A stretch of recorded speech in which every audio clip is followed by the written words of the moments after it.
आणि वार्षिक तळाबंदीची जे बजेटची सभा होती त्याच्या आधी मागची गावसभा जी झालेली होती, गावानं ठरवून अध्यक्ष निवडलेला होता.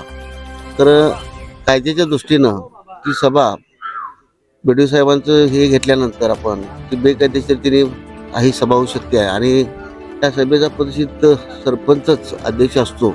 त्या अध्यक्षतेच्या खालीच ती सभा व्हावी अशी नियमावली आहे आणि कायदेशीर बाब असल्या कारणामुळं आपण ती गावसभा सरपंचांच्या अध्यक्षतेखाली आपण घेत होतो. काही चौकटी मंडळींना या गावच्या विकासाच्या दृष्टिकोनातून विचार न करता एकच विषय त्यांनी तो पेयजलचा घेतलेला आहे आणि तो पार्वती इंडस्ट्रीलाच पाणी सगळं देतील असा एक त्यांनी गावाला भास करून द्यायचा प्रयत्न करत आहेत. येत असताना त्या पार्वती इंडस्ट्रीमध्ये कामगार वर्ग आहे, तिथे काही कारखानदार आहेत, त्यांना पाण्याचा प्रश्न आपण त्यांचा ती सोडणूक त्या संघ करायचा असा हेतू सरपंच असून दे ही होणारी बॉडी जी आहे त्या बॉडीनं प्रयत्न केलेला आहे. आणि आपले तालुक्याचे नेते राजेंद्र पाटील यांनी 19.5 कोटीची मोठ्यातली मोठी आपण पाणी पुरवठा आपल्या गावाला द्यायचा प्रयत्न केला आणि ते पेयजल योजना आपली मंजूर झालेली आहे. आणि होत असताना सगळ्या गावाला 2030 पर्यंत आपल्याला हे पाणी पुरल अशा पद्धतीचं हे नियोजन दिलेलं आहे. आणि देत असताना सर्वांगीण विचार करूनच ह्या गावचा लोकसंख्येचा विचार करूनच ही पाईपलाईन आपली मंजूर झालेली आहे. तर विनाकारण आता गावातली बऱ्यापैकी कामं होत असताना उदाहरणार्थ आता तळ्याचा एक विषय सापलेला आहे. आपला तळ्यातला गट नंबर पडलेला आहे, तिथे 3 विभाग केलेले आहेत. आपण क्रीडांगण, तळं आणि स्मशानभूमी एक साईड अशी कोपऱ्यात आपण चांगल्या स्थितीत स्मशानभूमी व्हावी अशा पद्धतीने ते काम चाललेलं आहे आपलं.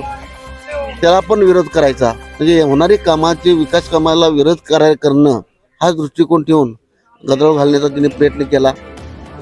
आणि येड्राव गावातली जनता सुज्ञ आहे, जी चांगले लोक आहेत ते ह्या गोष्टीकडे लक्ष ठेवून आहेत आणि लोकांच्या मध्ये ठराविक एक टाळकी उठवायची विरोधातली आणि त्यांना भरवून सांगायचं आणि तिथपर्यंत आणायचं आणि दंगा करायचा असा एक हेतू ठेवून त्यांची गावसभा त्यांनी गदारोळ केला.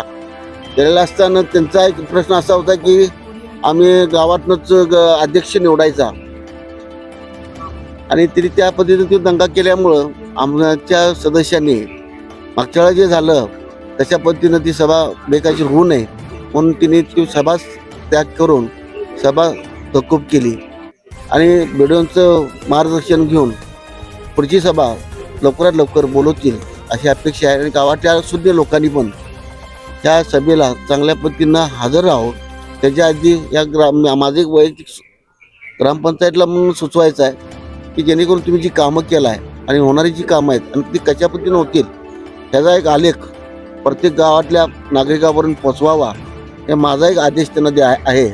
आणि मार्गदर्शन हे करणं गरजेचं आहे कारण लोकांची संभ्रमावस्था आहे की त्यांनी खोटं करून नेटानं बोलायचं आणि लोकांच्यात एक चांगल्या पद्धतीनं असा उलट विचार करायला प्रवृत्त करायचा हा दृष्टिकोन आहे. हा मोडून काढायचा प्रयत्न आपण भविष्य काळात पुढच्या काळात करूया.